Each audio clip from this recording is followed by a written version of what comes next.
So there'll probably be many conversations over the weekend, and I'm sure many of those will be dominated by what's happening in America and around the world.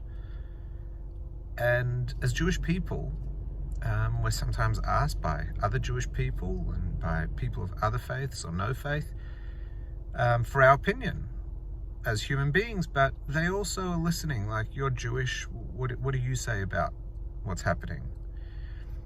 And often we're a bit stuck, like, I don't know, what's the Jewish position on what's happening? And so we might draw on Jewish historical experiences as the Jewish narrative, but the Jewish position on anything comes from the Torah.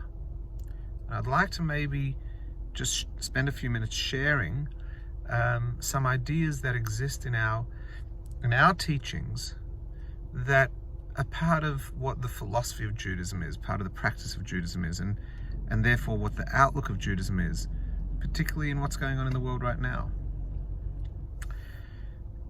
What's interesting is that in Yiddishkeit, in Judaism, we don't really live according to a rights-based system.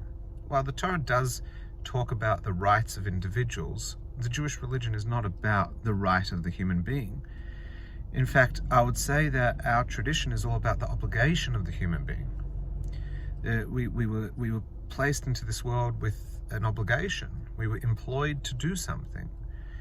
And that is to partner with Hashem on making this world a spiritually conscious, better place that will have metrics of whether we've succeeded or not. And some of those metrics are physical metrics of world peace, global health.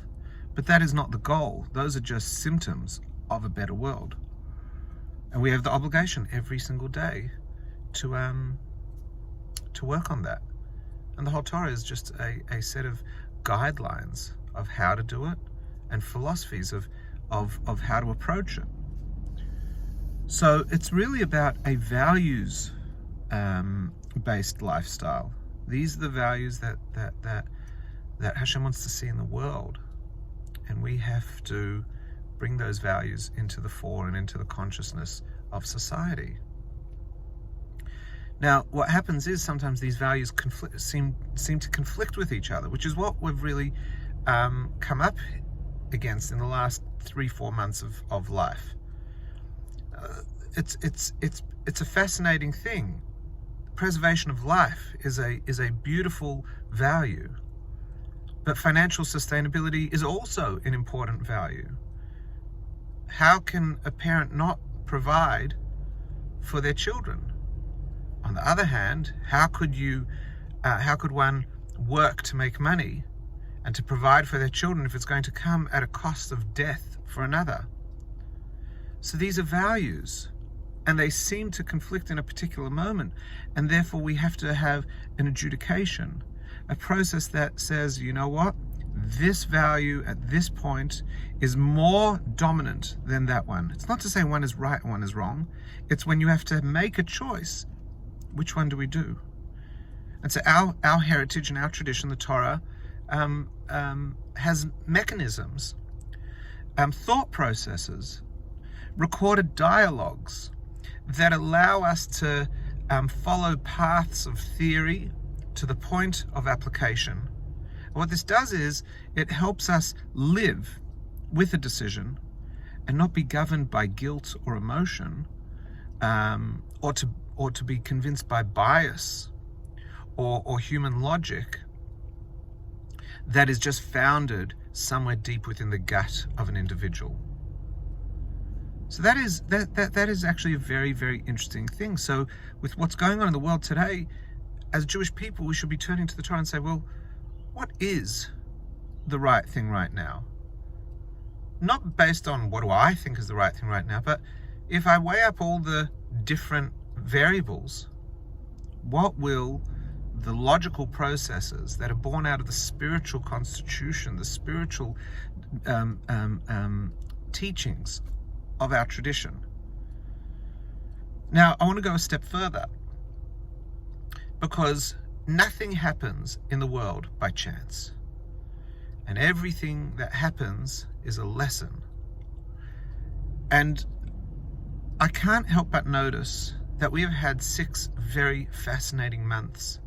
There has not been a day in 2020 that hasn't been filled with absolute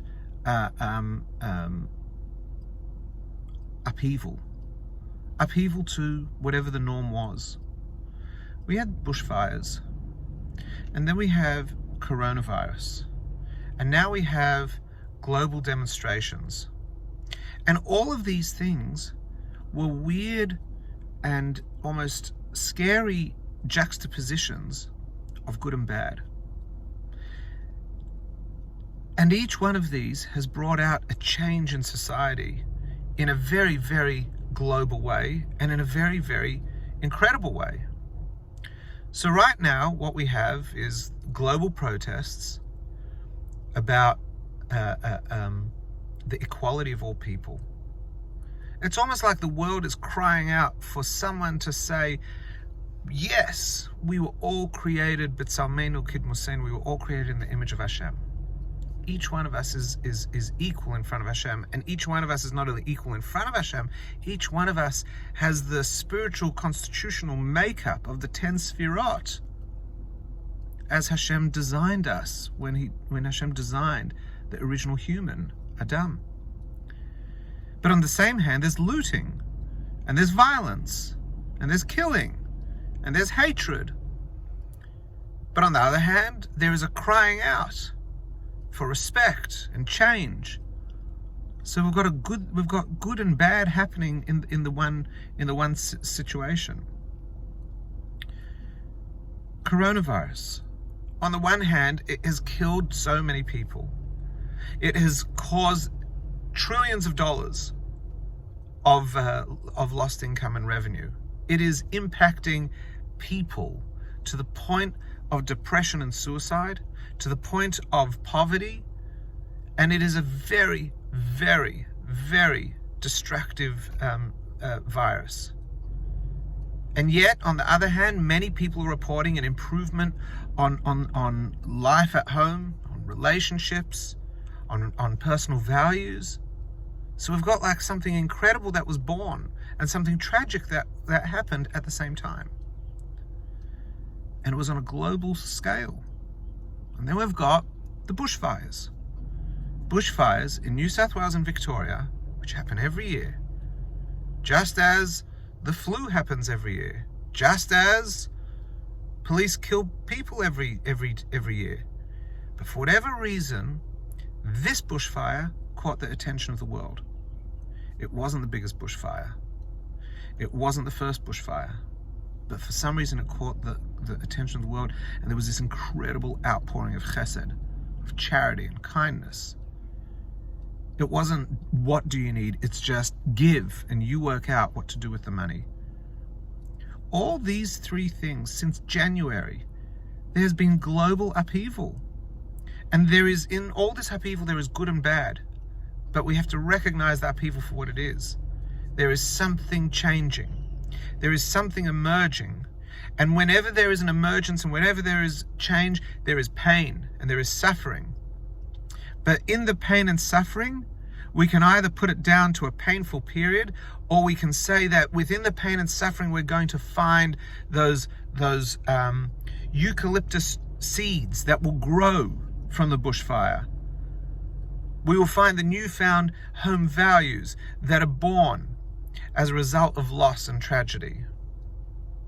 And we will find a newfound respect that is born out of street demonstrations and killings. I'm not justifying anything that's happened. I'm asking us to pause and look at what is going on in the world, because there is a section of Kabbalah that keeps popping into my mind. It's Friday morning here in Australia. We are not witnessing the end of the week. It's not the week is eroding. There is a revolution and we're out with the week and in with something new called the weekend or Shabbos. Western society is not crumbling. The world is not moving into a state of distraction. We as a species, humanity, as societies, we are evolving. there is change afoot. And that change could be extremely positive, just as the change from Friday to Shabbos. We could be emerging into a Shabbos here. We could be emerging into something incredible here. And if we go with the attitude that we are emerging into something incredible, like an eternal Shabbos, like a state of Mashiach, like a state of global change, then we don't want to sit back and pontificate and share political opinions and human philosophies about what's happening.